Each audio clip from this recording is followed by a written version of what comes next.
देखिए, कांग्रेस का मानना है कि हमारे साथी गठबंधन का हिस्सा बने रहें। और मांझी जी के तो इस तरह के बयान पूर्व में भी कई बार आए हैं, लेकिन मांझी जी ने कभी गठबंधन से नाता नहीं तोड़ा है। तो उनका दिल महागठबंधन में ही बसता है। तो कांग्रेस चाहेगी कि हमारे साथी एकजुट बने रहें और एनडीए के खिलाफ मिलजुल के हम चुनाव लड़ें।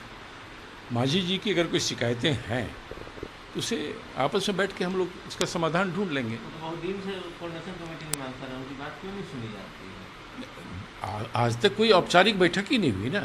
जब आपस में हम सब बैठेंगे तो इस तरह की छोटी मोटी चीज़ों का समाधान ढूंढ लिया जाएगा। लक्ष्य बड़ा है कि बिहार में एनडीए को परास्त करना। उस पर मांझी जी भी तैयार हैं और दूसरे सहयोगी दल भी तैयार हैं। ये बताइए, एनडीए ने तो अपना चेहरा डिक्लेयर कर दिया है। ग्रैंड अलायंस का चेहरा में तेजस्वी में क्या दिक्कत हो रही है? तेजस्वी बोलता है मैं बड़ी पार्टी हूँ, किसी पार्टी तरफ से बयान आती है, दिक्कत कहाँ आ रही है?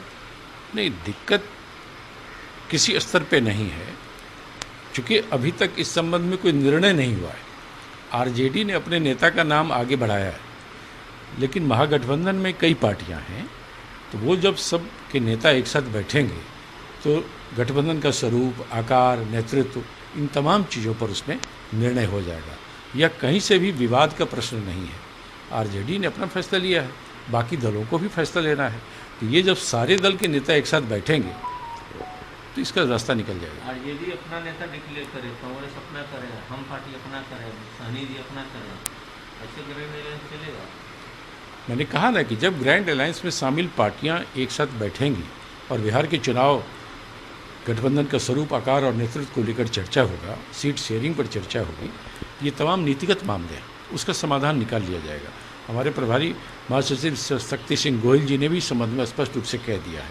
वो आज पटना आ भी रहे, तो मेरे ख्याल से वो जो कहेंगे वही पार्टी का आधिकारिक लाइन माना जाएगा। मांझी जी रहेंगे ग्रैंड अलायंस में, लगता है? हाँ, मुझे उम्मीद है मांझी जी ग्रैंड अलायंस के हिस्सा बने रहेंगे। वो प्रमुख नेता हैं और उनकी पूरी राजनीतिक जो शैली है वो सेकुलर पॉलिटिक्स से ही जुड़ा हुआ है। वो कभी भी एनडीए में और बीजेपी के साथ नहीं जाएंगे। अब अगर मगर की बात राजनीति में थोड़ी होती है। मेरा विश्वास है, मेरा मानना है कि श्री मांझी गठबंधन का हिस्सा बने रहे। ये बताइए, आपको नहीं लगता है मांझी जी को ग्रैंड अलायंस में हल्के में लिया? अगर वो कुछ मांग करते हैं कोऑर्डिनेशन कमेटी की, तो सब बैठक तो होनी चाहिए ना। मांझी जी राज्य के पूर्व मुख्यमंत्री हैं, बड़े नेता हैं, उनको हल्के में कौन ले सकता है? उनकी मांग क्यों नहीं मानेगी? कोऑर्डिनेशन कमेटी बनाइए, सब क्यों नहीं? जब सभी गठबंधन में शामिल पार्टियां बैठेंगी, सभी नेता एक साथ बैठेंगे, तो इस पर विचार होगा और उसका रास्ता निकल जाएगा। यह कोई इशू नहीं। कांग्रेस भी इस बात की पक्षधर है कि गठबंधन के शामिल दलों के बीच में बेहतर समन्वय होना चाहिए। हम भी इस बात के पक्षधर हैं। जब सब बैठेंगे, अभी 3-4 महीने का समय है, मेरे ख्याल से अब 1-2 दिन में पार्टी होनी चाहिए, कोऑर्डिनेशन कमेटी होनी चाहिए।